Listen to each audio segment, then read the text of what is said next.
Hello, YouTubers, friends, compatriots, yourselves, death, slayers, pheasants, vassals, minions. I'm Useful Idiot. Welcome, and this is another in this multi-part series I'm doing on police in America right now. Just a lot of topics that have come up recently involving current police behavior.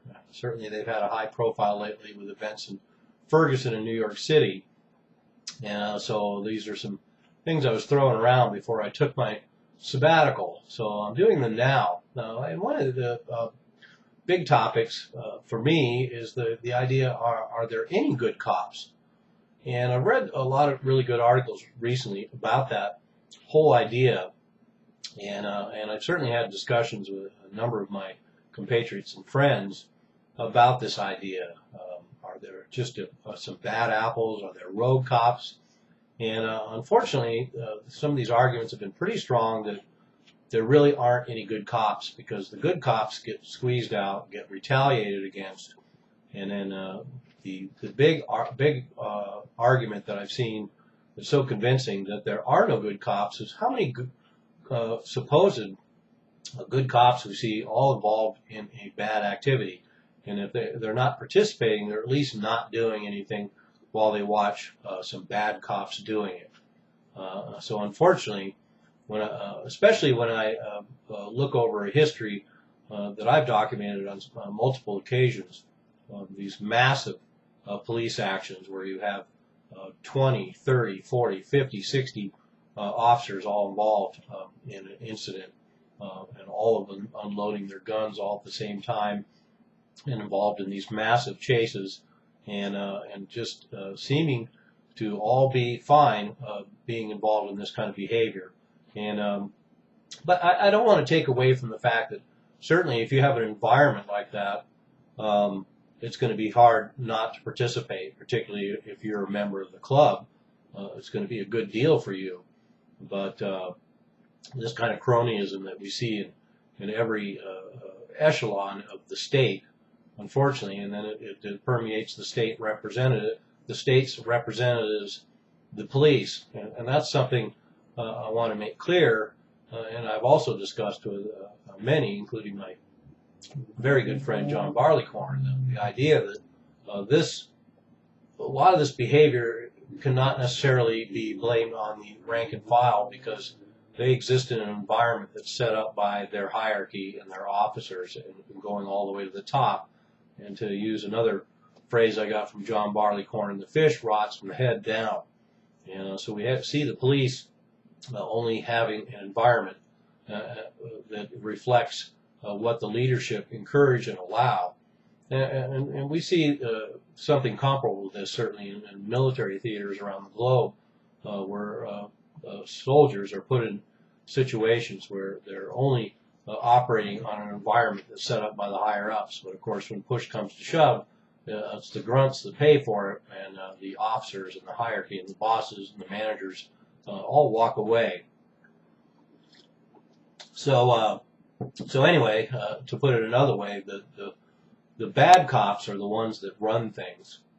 And but to go into more of this argument about why there might not be any good cops, is because not only do supposed good cops stand around when bad cops do what they do, but they protect the bad cops. This insulation, this protection that the police afford each other, and then they have the judicial system on their side as well. Another part of this is the fact that we see so many examples of good cops who are retaliated against. Reading recently Serpico, the famous cop who exposed the police back in the 70s, I believe, and he is still getting threats and still getting retaliated against by the police this many 40, 50 years later. And another problem I have with the police, about maybe there's no good cops, is they don't police each other very much.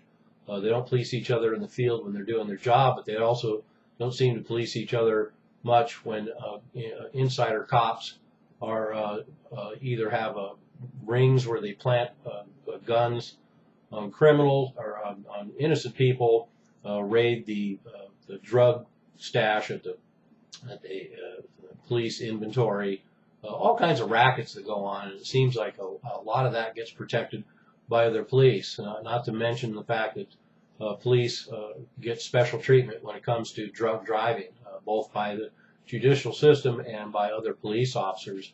They also get free passes on speeding and all sorts of infractions. And then we have the fact that, and this is no necessarily a reflection on the police officers themselves, but the fact that we have these fat police pensions that are bankrupting cities across the country. And as we know, the police pensions, we read time and time again, and this is another thing about whether there's good cops or bad cops, the fact that they make it so that these police can get a lot of overtime and get huge raises before they retire in order to bump up the amount of money that they collect from their pension. And we see this time and time again. And the fact that they have no problem demanding such luxurious benefits while bankrupting the cities they're supposedly protecting. And many cities have to raise a lot of taxes just to cover the expenses, even with all the asset forfeiture and revenue generation the police does. They still need more. And the taxpayers pay for all the legal fees. We pay for all the vacations. We pay for the administrative leave. We pay all the legal fees. So even when police do get in trouble, any fines or any costs associated whatsoever just go passed on to the taxpayer anyway. So another example of paying for our own slavery. And then the fact that we have police all across this country that know that they're involved in just revenue generation. They know that they're involved just with revenue generation. And so, we only have a handful of cops that come out and expose the fact that they're out there just doing revenue generation. So once again, that bespeaks, are there any good cops? And then the asset forfeiture program that I already mentioned, there's another example that they're all in on that because everybody's getting all kinds of goodies. And that part of their pensions are funded by this, and they fund parties and all kinds of ways that they can, and I think the amount that police confiscate now is up into the billions. So this is another thing about whether there's any good cops at all. If we have this amount of shaking down citizens to get, and even guidelines that we've read that point out that they recommend certain kinds of items that they can use that are more useful than others, including nice cars and flat screen TVs. And a lot of this I wanted to bring up about the police too, because when I saw the huge amount of New York police that were involved in this political statement against the mayor of New York City, I think it's time to call to question a lot of these mythologies about police, and this is another one that it's only a handful of rogue cops, and unfortunately it's not. And so anyway, let's get to some of these other details. Another example of are there any good cops? In 2000, there was a class action lawsuit against LAPD with over 100 officers involved. And the claim was that the LAPD had a culture that enforced a code of silence that leads to a pattern of discrimination, harassment, and retaliation against those who report misconduct by other officers. So this is on a huge scale, and if this is just an example of what's happening in police departments, large and small, all over the country, you can bet on it because they're talking about the same culture.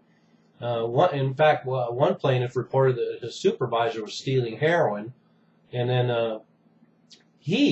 the officer who reported it, was fired, jailed for 30 days, ending his 20-year career. But there's an example of what I'm talking about is a supervisor having the opportunity to steal heroin from the police station. And then we also have stories like this one, a former Trooper of the Year who had multiple assaults on a 4-year-old girl, and he's getting special treatment even though he's a child molester, multiple assaults on a 4-year-old girl, and he's going to be out of prison in 4 years. So there's another example of police protection. And once again, it's not necessarily that this has anything to do with good cops or bad cops, other than the fact that this sort of installation, this sort of moral hazard, and this sort of favoritism it only encourages the kind of behavior extremes that we see in police, and then supposed good cops standing by and watching this stuff happen. The U.S. Supreme, and to bring in some other details that are sort of random, but I have some notes that just kind of tie into the story. The U.S. Supreme Court recently ruled that police can use ignorance of the law as a viable defense. So here's another example of moral hazard. So now we have the police. This will create, I guess this ties in, this will create more bad cops, and the fact that they can claim ignorance of the law, and that will be legally allowable, where that is not a choice. That's not something that's available to your average citizen. In the U.S., if you are a citizen investigated for a crime, there is a near 100% chance you will be indicted. And if you are a police officer, a near zero, the exact opposite. So there's another example of the moral hazard that creates these bad cops, because if there's no accountability whatsoever, so the chances of you being indicted if you are a police officer are near zero, 100% for citizens. Another story that ties in with that happened recently was that the grand jury decided that SWAT team in Georgia, where a flash grenade was thrown into that crib and that baby was so horribly burned, they have $1 million in medical bills now, and the grand jury actually condemned the family, and there will be no charges against the police. The grand jury praised the SWAT team, and they will pay nothing towards the medical bills for this child.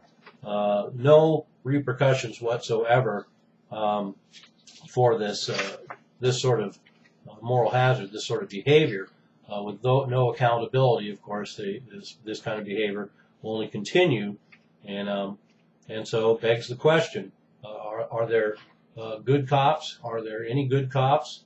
How would you discern when we have entire police forces that have decided that citizens deserve to die for merely non-compliance?